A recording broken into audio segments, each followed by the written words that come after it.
So we're going to do a video on how to place the rubber dam. We have all of our materials set out, including the napkin, the rubber dam. I've already stamped my rubber dam, but I haven't punched it yet. My clamp is prepared to place on the upper right quadrant with the floss already attached to the bow. So that way when we place it in the mouth, the floss will be out of the mouth. My Mirror Explorer cotton pliers. My plastic instrument is to help me invert. I have scissors, wedge it, some 2x2 and extra floss, as well as some lubricating jelly with a cotton roll. My punch and rubber dam clamp forceps and napkin are at the back of my frame.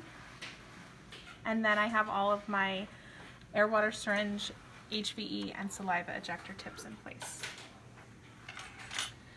Since I'm placing the rubber dam in the upper right quadrant, I'm going to punch the holes for these teeth indicated on the upper right. I'll use the size 5 hole on my punch for my molars.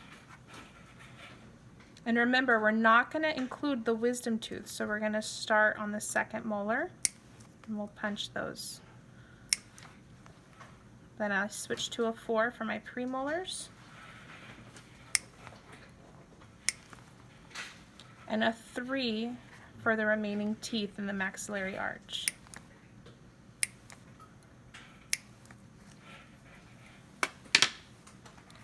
I'll remove the holes so that way I can verify that they're nice and open.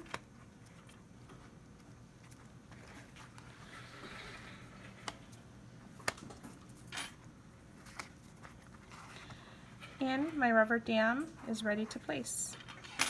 Today I'm doing the wingless technique, which means that the rubber dam clamp will be placed before the rubber dam is.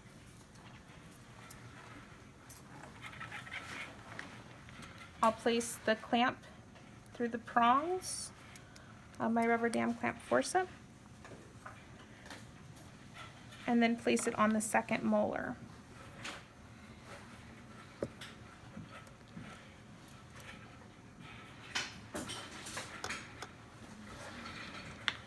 I then am going to make sure that my clamp is stable and that it's not rocking. The floss is exiting the mouth.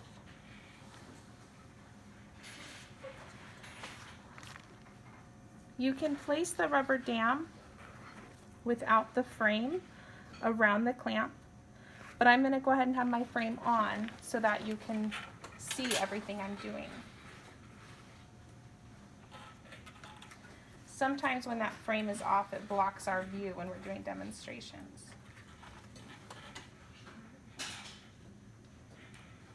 I am going to place a little bit of the lubricating jelly on the side that goes against the teeth before I place it.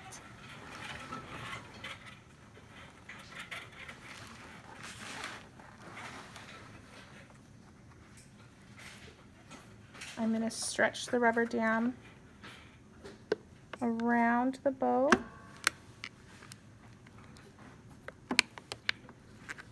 and then just gently guide it between each of the teeth.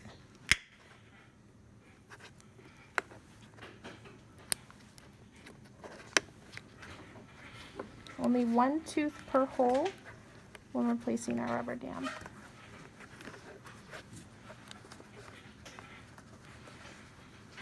If it doesn't easily glide in between the teeth, that's okay. You can come back to it in a minute. When you have it all the way at the midline, you're going to place your wedget. And I like to double loop mine, but you don't have to.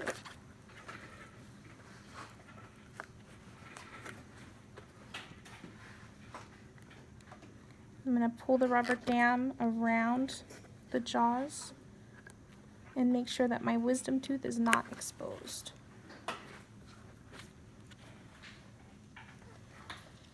Next, we're going to floss the rubber dam through each of the contacts. So we're going to place the floss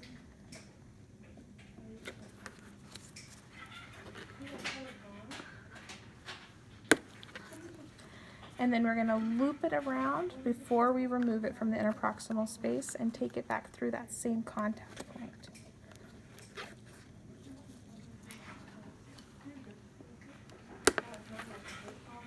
And slide it through.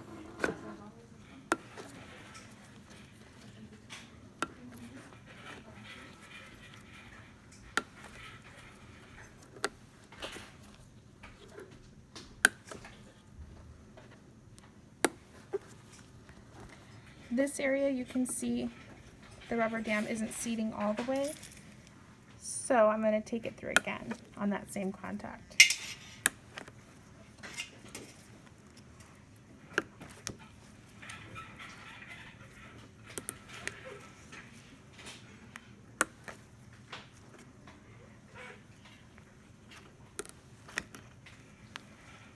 All right, once our rubber dam is all the way down, then you can move forward. If you've placed it without your frame on first, now's the time where you would feed the napkin through and then place your rubber dam frame. Since my frame is already on, the next thing I'm going to do is place my napkin. So I've cut my napkin so that I can easily slide it underneath. If you use this technique, just make sure you rejoin the napkin completely at the midline, like this.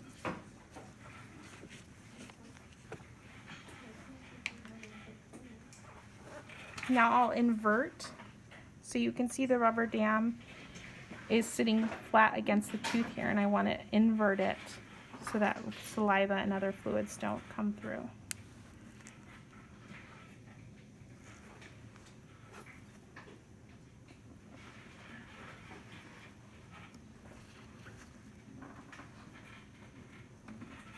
If you're working with an operator, you can blow some air on the teeth while the inversion is happening, and that helps aid in the process.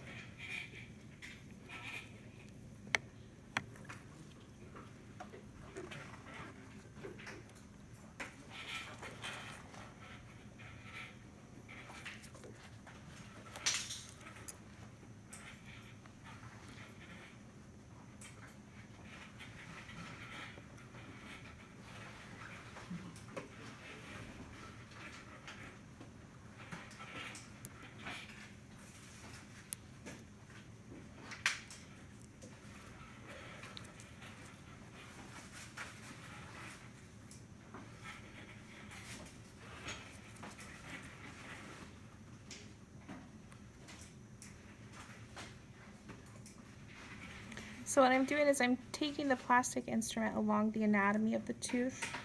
If you notice, I flip my instrument if I need one side more than the other.